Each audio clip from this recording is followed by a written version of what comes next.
Bonjour et bienvenue chez DigiSchool. Je suis Vanessa Brossard, votre professeure d'histoire-géographie et aujourd'hui nous allons voir un chapitre de géographie sur l'Afrique et on va voir que c'est un continent convoité.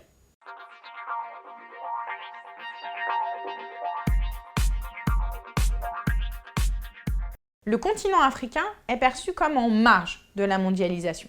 Cependant, certains territoires, comme l'Afrique du Sud, qui est considérée par certains comme un pays émergent, mais également les pays du Maghreb, au nord de l'Afrique, sont intégrés à la mondialisation. Par ailleurs, l'Afrique possède de grandes ressources naturelles, qu'elles soient des ressources de pétrole, mais également de terres cultivables ou le massif forestier.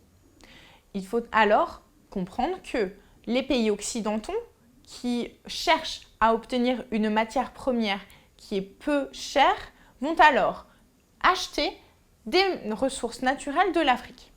C'est ce qu'on appelle la division internationale du travail.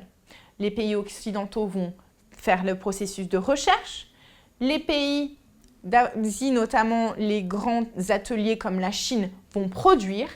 Mais pour produire, il faut acheter des ressources naturelles en Afrique.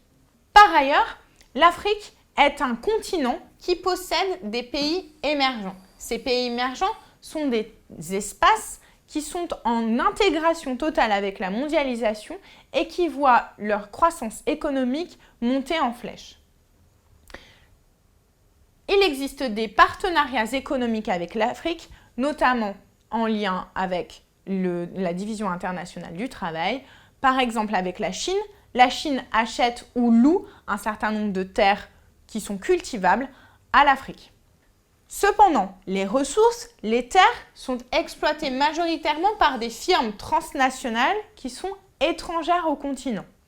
Ainsi, cette exploitation n'apporte peu de contribution au développement économique local.